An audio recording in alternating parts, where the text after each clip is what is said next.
A CPI da Covid ouviu nesta quinta-feira o ministro da Saúde, Marcelo Queiroga.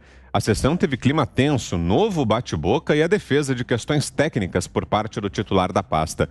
O médico foi instado por senadores a fazer críticas ao presidente Jair Bolsonaro, mas não o fez.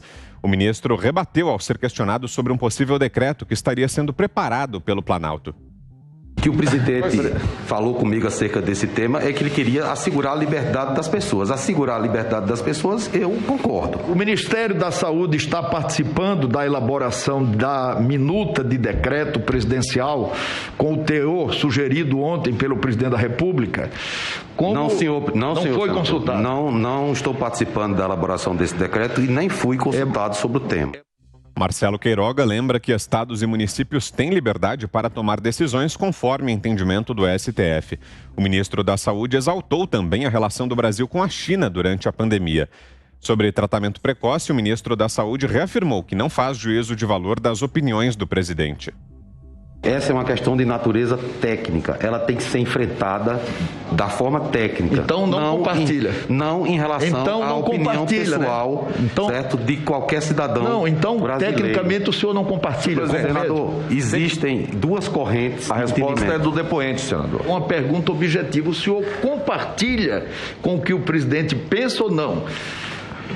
É essa a pergunta. Então, eu estou aqui na condição de testemunha. O senhor está pedindo para eu fazer um juízo de valor a respeito de uma terapia. O relator está tentando induzir a testemunha. Isso não é permitido. Não, senhor. Não, isso não é permitido. Senhor. Até minha filha de 12 anos falaria sim ou não. A insistência nas perguntas sobre cloroquina provocou bate-boca entre integrantes da comissão. Marcelo Queiroga reiterou que aguarda uma posição do Conitec ligado ao SUS que vai se pronunciar em relação ao tratamento precoce. O ministro da Saúde defendeu a vacinação, o fortalecimento do SUS e a distribuição de testes para estados e municípios. Questionado se a chegada dele à pasta há 45 dias representou uma mudança de postura do governo, o ministro concordou. Distanciamento social, adoção de medidas de higienização, de vacinação, é isso que o excelência está dizendo? Senador, sua chegada é uma mudança? Sim, é uma mudança. Nós pretendemos fazer ajustes nas políticas que vinham sendo colocadas em prática e isso já tem sido feito, senador. Eu acho que a sociedade brasileira já tem visto. Era só a pergunta objetiva. Sua chegada é uma mudança? Com certeza, senador. Sobre o colapso no sistema de saúde, o ministro destaca que o mundo enfrenta o que ele chama de imprevisibilidade biológica. Queiroga argumenta que o combate à doença não é uma tarefa simples. Senador, nós não temos uma resposta exata para essa situação, porque nós lidamos com um vírus que tem uma imprevisibilidade biológica extrema. Esse vírus, ele tem capacidade de mutações. Né? E é o que aconteceu com a variante P1, né? Que foi muito mais intensa do que aquela primeira onda. Então, se há alguma coisa que nós podemos fazer a mais, é procurar focar nos nossos consensos, buscar uma forma mais homogênea de tratar essa situação. De acordo com Marcelo Queiroga, o governo está prestes a fechar um novo contrato com a Pfizer para mais 100 milhões de doses. O ministro ressaltou que o Brasil é o quinto país que mais vacina e cita até agora a distribuição de 77 milhões de unidades aplicadas. Então, os principais momentos aí do depoimento do ministro da Saúde, Marcelo Queiroga, a CPI do Senado. Hoje é com esse tema que a gente abre, então, a nossa edição desta quinta-feira. Vamos direto a Brasília. José Maria Trindade acompanhando de perto aí na capital o desenrolar dessa CPI. E hoje com essa presença importante, né, Zé, do ministro da Saúde. Uma boa noite para você.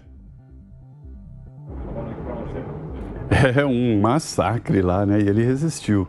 Muito boa noite, Vitor. Boa noite, compadre Augusto. Boa noite, Ana. Boa noite, Fiuza. Boa noite a todos. Olha, eu estive no início deste depoimento, que está suspenso agora, deve ser retomado, né? E pude ver um massacre. Os senadores de oposição decidiram massacrar o ministro da Saúde, que veio com um discurso muito claro ao Congresso Nacional. Ele disse que quer ajuda e que tem um inimigo em comum, não é ninguém. Não é a oposição, não é o PT de sempre, que é inimigo da saúde, mas agora o inimigo é exatamente o novo coronavírus. Esta foi a mensagem central do ministro Queiroga que me surpreendeu. ele foi muito bom, não é um político, mas foi muito bem em todas as armadilhas que fizeram contra ele no plenário da CPI. O senador Renan Calheiros, ele é muito experiente, um político que já passou aqui por vários partidos políticos, foi líder do PRN, do Collor, foi ministro da Justiça, ele sabe por onde a banda toca e tentou de todas as formas colocar em lados contrários o ministro da Saúde e o presidente Jair Bolsonaro. Está evidente, é claro demais, que o governo tem uma postura agora muito clara a favor da vacina e que o governo se adapta às normas, mas que não é contra qualquer possibilidade de tratamento precoce.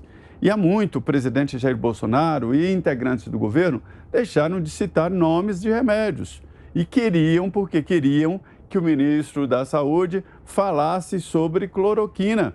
E ele se esquivou. Diz que isso aí é uma situação que está em debate no próprio Ministério, uma equipe técnica estudando esta possibilidade. Existem estudos que mostram que a cloroquina tem remédio, tem efeito, e outros estudos que dizem que não tem efeito. E isso tudo foi colocado e ele disse que colocar a opinião do ministro da Saúde nisso aí não era próprio. Ele falou também sobre aglomerações. Não quis se colocar contra o presidente ou aliados do presidente, mas disse o seguinte, que a aglomeração não é próprio para este momento e que é preciso usar máscara e cuidados pessoais. Ou seja, fez o feijão com arroz, o beabá da política ali, está chegando no Ministério da Saúde, promovendo mudanças, priorizando a saúde através da vacina, e é isso, colocando em ritmo ali o Ministério. Outro ponto e participação importante dele foi quando queriam entregar o general Eduardo Pazuello. E ele disse que o general foi muito importante, principalmente na experiência de colocar em prática ali todo o processo, mais ou menos o que disse o Nelson Teich na fala de ontem, do ex-ministro da Saúde. Pazuello era secretário-geral do Ministério, que operacionaliza o Ministério, secretário-geral. E depois passou a ministro interino e, finalmente, ministro da Saúde. E ali o Marcelo Queiroga mostrou claramente que a postura do governo é pró-vacina, disse que está fechando o contrato, conversando com laboratórios. Agora sim, é possível conversar com laboratórios que têm vacinas prontas e aprovadas pela Anvisa. Ele reforçou também a Anvisa. O interessante é que o ministro da Saúde falou aqui o que já estamos falando há muito tempo. O colapso na saúde não é fruto e nem decorrência do novo coronavírus. Já vem há de muito tempo. Filas em UTIs. Eu me lembro aqui de ações na justiça para garantir leito de UTI quando não existia nem novo coronavírus. Então, assim, esse colapso na saúde ficou evidente, transparente agora, mas ele sempre existiu. Então, é um depoimento importante e a pressão foi muito forte, viu? Mas o ministro Queiroga resistiu. E você, Guilherme Fiuza, suas impressões aí a respeito da saída do ministro Queiroga hoje à CPI? Boa noite, Fiuza.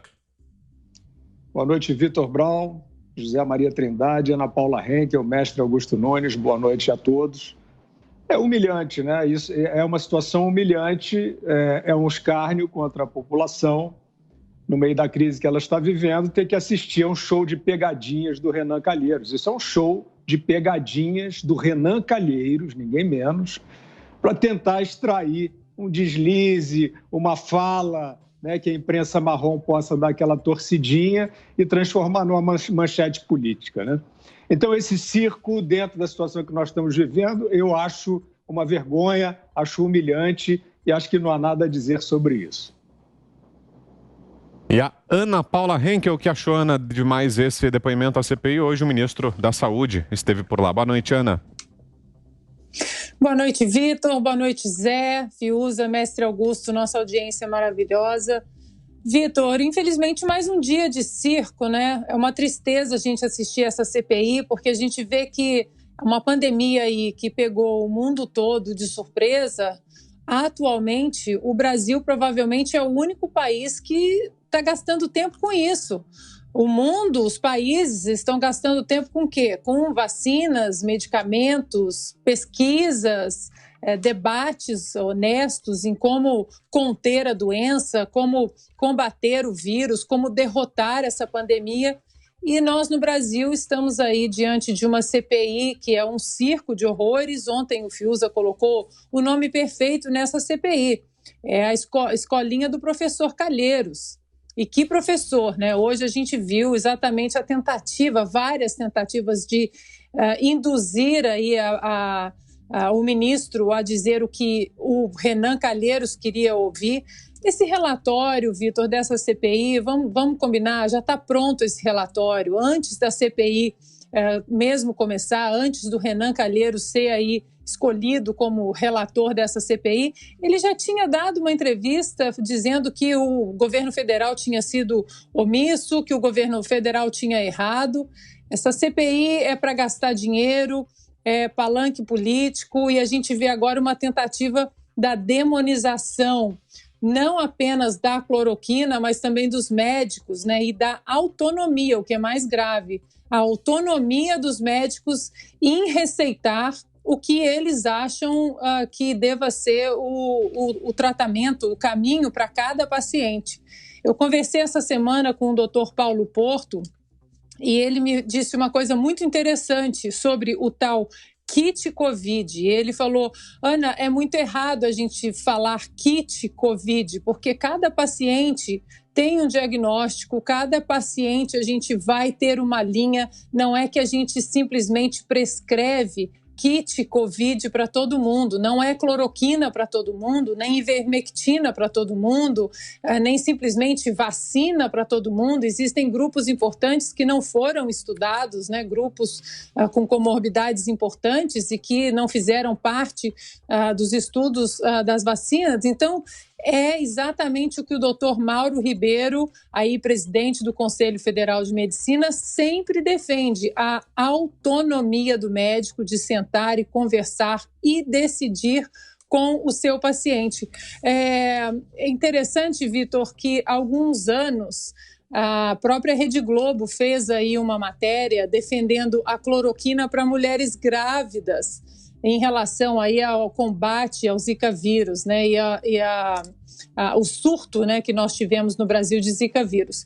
E hoje a cloroquina é demonizada exatamente porque o presidente em exercício tem uma oposição forte de demonizar e de usar absolutamente tudo como arma política. A gente não custa a gente lembrar também que o próprio H1N1 lá atrás, o Tamiflu, foi usado off-label porque ele não tinha uma eficácia comprovada, mas ele também não era ineficaz, comprovado, cientificamente comprovado, mas o Tamiflu foi usado no combate ao H1N1 e depois, mais para frente, ele sim virou uma arma cientificamente provada, um medicamento cientificamente provado para o uso no combate do H1N1. Então, Vitor, é muito triste isso que a gente está vendo, porque o mundo está preocupado aí com outras coisas, outros assuntos tão mais importantes do que esse circo aí. Vamos ver se o circo chega exatamente onde o povo quer que esse circo chegue, que é na corrupção. Onde foi parar o nosso dinheiro dentro dessa pandemia? E você, Augusto Nunes, o que achou, Augusto, dessas declarações que acabamos de acompanhar do ministro hoje à CPI? Boa noite, seja bem-vindo, Augusto. Bom, boa noite, grande Vitor, boa noite, minha querida parceira Ana Paula, meu irmão Guilherme, meu compadre Zé, e boa noite a você que nos acompanha. Vou começar pela cloroquina. Os senadores leais ao governo deveriam convocar, vou citar dois médicos de quem eu me considero, dos quais eu me considero amigo, eles me perdoem. Deviam convocar, assim, o doutor Davi Uip e o doutor Calil, Roberto Calil, e perguntar: vocês usaram a cloroquina? Os dois dirão que sim. Médicos famosos, renomados e respeitadíssimos. Tomaram. Cometeram algum crime? Vão ser presos por uso de droga? É isso? Deviam convocar. Vocês acham que nenhum parente do Renan, lá de Alagoas, que se tratou de Covid, não tomou? nenhum desses remédios. Eu tomei cloroquina toda vez que eu fui para a Amazônia, e não foram poucas, tá? Porque era obrigatório para você conseguir viajar. Qual é o problema? Ela mata? Ou você deve esperar em casa que você sinta dificuldades para respirar, né? Como recomendou o doutor Mandetta. Então eles ficam de tal forma obcecados por esse assunto que eu vi uma cena inacreditável. O presidente da CPI, Omar Aziz, que está enrolado por desvios de dinheiro da saúde, verbas da saúde, que ele ainda não explicou. Deveriam aproveitar essa CPI para perguntar para onde foi parar o dinheiro. Foram presos os filhos e a mulher dele, foi apreendido o material, ele tem que se explicar, fica ali perguntando o seguinte: o senhor foi o primeiro dos ministros da saúde desse governo que ainda não falou, estamos aqui há 2 horas, sei lá, o senhor não pronuncia a palavra cloroquina. Caiu a máscara do Aziz também, hoje. E o Renan, ele pergunta com uma agressividade, ou joga pegadinhas, como disse o Zé, com um cinismo que permitiria, a mim, se eu estivesse nessa CPI no lugar do ministro da Saúde, ou de qualquer dele, eu diria, vem cá, eu tenho 5 minutos para fazer perguntas, ou não? Se eu tiver, tem que ter, né? Perguntar o seguinte: o senhor mudou, o senhor deixou de ser bandido e agora está trabalhando para apurar as coisas irregulares, é isso? Porque uma empreiteira patrocinou os gastos da sua amante e do seu filho, fora do casamento. O que o senhor fez para essa empreiteira para que ela fosse tão grata ao senhor? Por que o senhor simulou a comercialização de rebanhos de gado que nunca possuiu? Responde. Porque as perguntas do Renan são assim: o senhor foi consultado sobre a reunião do tal decreto, mas o que eles estão discutindo ali? O funcionamento do governo? Quer dizer, um corrupto, juramentado de carteirinha, de berço, como o Renan, que transmitiu tudo o que sabe ao filho, dando lição de moral ao Brasil. É por isso que eles vão conseguir desmoralizar um importantíssimo instrumento do regime democrático, que é a CPI.